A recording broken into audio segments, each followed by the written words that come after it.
Ketika keluar keputusan MA, maka orang mengaitkannya dengan Kaisang Pangarep. Seolah ada fasilitas yang akan diberikan kepada Kaisang untuk bisa menjadi calon gubernur atau wakil gubernur di provinsi manapun tentu saja. Tetapi memang bukan itu titik persoalannya. Titik persoalannya adalah orang mengaitkan dengan presiden yang sudah berjalan sebelumnya. Pada tahun 2023 lewat putusan nomor 90 tahun 2023, MK Mahkamah Konstitusi sudah membuat keputusan yang kurang lebih mirip-mirip. Karena perubahan itu, maka akhirnya Gibran Raka Buming Raka yang tadinya tidak eligible atau memenuhi syarat sebagai kandidat presiden atau wakil presiden, sejarah kemudian mencatat Prabowo dan Gibran terpilih sebagai presiden dan wakil presiden. Pemilihan presiden 2024 kemudian ditandai oleh diskusi yang sangat panas tentang cawe-cawe Presiden Jokowi. Mengapa aturan yang sudah tepat harus diubah?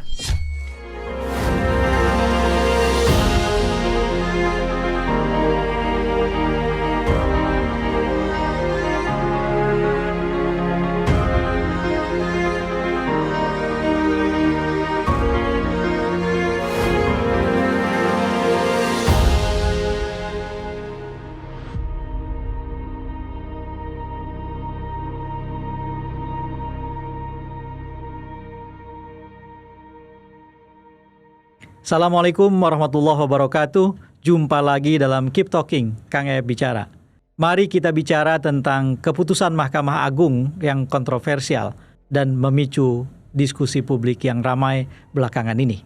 Keputusan MA itu adalah keputusan nomor 23P/HUM/2024. Itulah keputusan yang merevisi peraturan KPU nomor 9 tahun 2020, terutama pada pasal 4 dan ayat 1 yang mengatur batas usia minimal calon kepala daerah. Dalam aturan yang lama sebelum revisi oleh MA disebutkan bahwa batas minimal usia calon gubernur dan wakil gubernur adalah 30 tahun.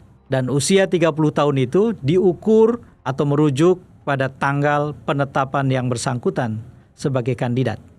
Lalu kemudian untuk calon kepala daerah di tingkat kabupaten dan di tingkat kota, yaitu bupati, wakil bupati, wali kota, dan wakil wali kota, disebutkan bahwa batas minimal usianya adalah 25 tahun, juga sama merujuk pada tanggal penetapannya sebagai kandidat. Inilah yang kemudian diubah oleh MA dengan keputusannya, dan perubahannya menjadi batas usia minimal itu ukurannya atau rujukannya bukan pada tanggal penetapan sebagai kandidat, tetapi tanggal pelantikan pemenang pilkada. Maka merebaklah kontroversi karena orang mengaitkan ini dengan Kaisang Pangarep. Kaisang lahir tanggal 25 Desember tahun 1994. Pada saat nanti KPU menetapkan kandidat kepala daerah 22 September tahun 2024, Kaisang belum genap 30 tahun. Maka ia tidak eligible, tidak memenuhi syarat menjadi kandidat di tingkat provinsi. Ketika keluar keputusan MA, maka orang mengaitkannya dengan Kaisang Pangarep. Seolah ada fasilitas yang akan diberikan kepada Kaisang untuk bisa menjadi calon gubernur atau wakil gubernur di provinsi manapun tentu saja.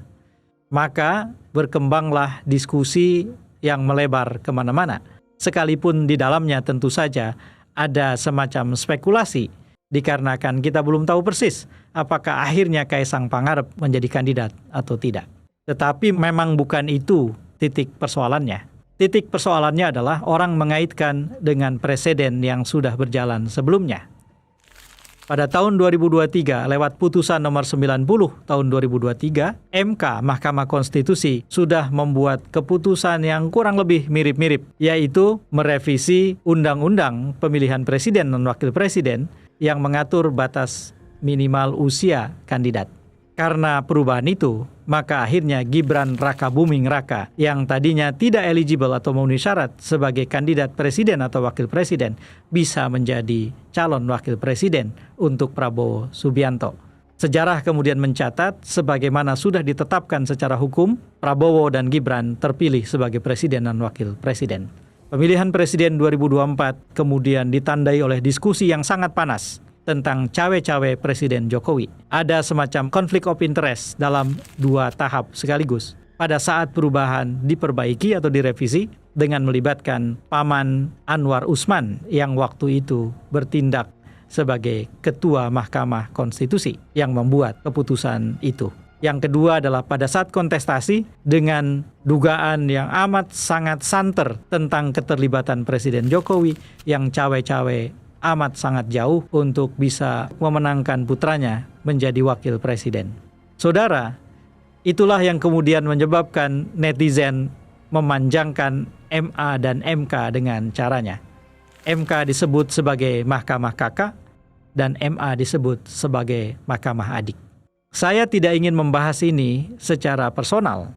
Ini bukan persoalan kita dengan Jokowi, ini bukan persoalan saya dengan Gibran atau Kaesang. Ini persoalan mendudukkan segala sesuatu pada tempatnya yang layak untuk membuat dan menjaga demokrasi kita tetap sehat. Saudara, peraturan KPU sebelum direvisi sebetulnya tidak punya kekeliruan. Mengapa? Karena KPU memang hanya punya kewenangan pada penetapan kandidat kepala daerah. Jika batas usia minimal merujuk pada tanggal pelantikan pemenang pilkada, itu sudah berada di luar wilayah kewenangan KPU. Kewenangannya ada pada Kementerian Dalam Negeri atau secara khusus Menteri Dalam Negeri. Tentu saja yang kemudian diputuskan oleh Presiden.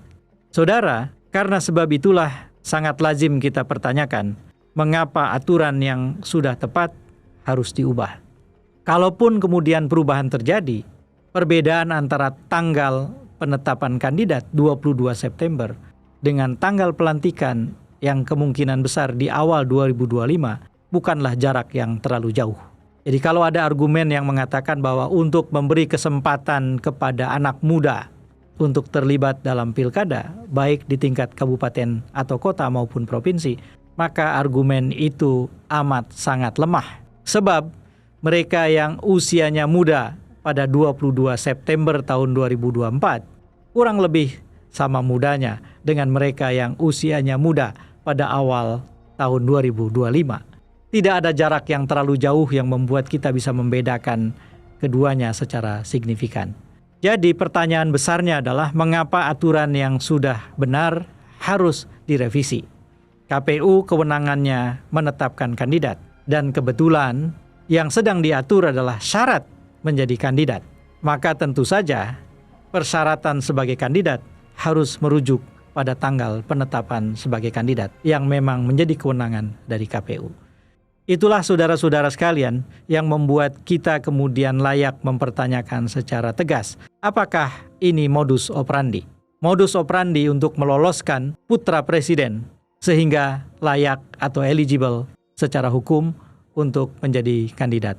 Jika itu yang kemudian terjadi, maka kita sebetulnya mendapati pengulangan saja dari praktek yang sudah berjalan menjelang pemilihan presiden 2024. Saudara, persoalan ini harus kita pandang sebagai persoalan serius karena di balik ini berarti ada penenggelaman kepentingan yang besar di bawah kepentingan yang lebih sempit. Di luar itu, kita juga menemukan fakta bahwa kekuasaan hukum atau kekuasaan yudikatif akhirnya hanya dijadikan sebagai instrumen dari kekuasaan politik. Lembaga yudikatif dengan segenap fungsinya dipolitisasi, menjadi perlengkapan politik saja dari kekuasaan. Inilah soal-soal yang harus kita tentang, bukan soal Jokowi, Gibran, atau Kaesang. Karena ini bukan, sekali lagi, persoalan pribadi atau persoalan personal. Jadi saudara-saudara, yang harus kita garis bawahi sekarang adalah bahwa keputusan MA yang akan membuat Kaesang bisa memenuhi syarat menjadi calon kepala daerah adalah keputusan yang punya implikasi sangat serius terhadap kesehatan demokrasi kita. Karena itu, bagi saya sebagai warga negara misalnya, bersikap terhadap soal ini menjadi semacam tuntutan atau kewajiban. Bahkan ini sebetulnya merupakan hak yang dijamin oleh konstitusi. Mengapa saya sebut sebagai kewajiban? Karena wajib bagi kita untuk meluruskan apa yang memang melenceng. Dan warga negara punya tugas sejarah yang sangat penting untuk membuat demokrasi di tempatnya, di negaranya, itu bisa berjalan tetap sehat dan lurus. Dan itulah yang terjadi dalam sejarah demokrasi dimanapun.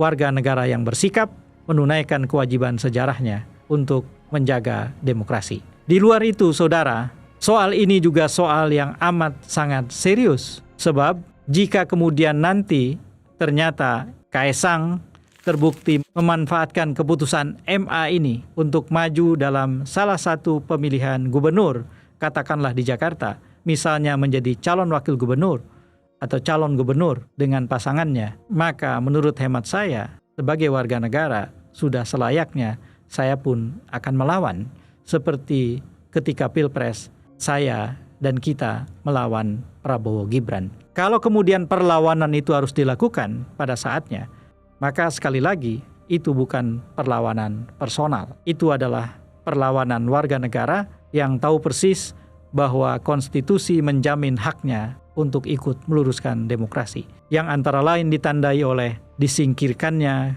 kekuasaan politik yang secara brutal punya ambisi untuk terus-menerus menjadikan kekuasaan kehakiman, kekuasaan yudikatif sebagai perlengkapannya. Intinya adalah mari kembali kita terjaga. Setiap kali ada pelanggaran seperti yang terjadi berkaitan dengan keputusan MA itu, maka sebagai warga negara kita harus terpanggil.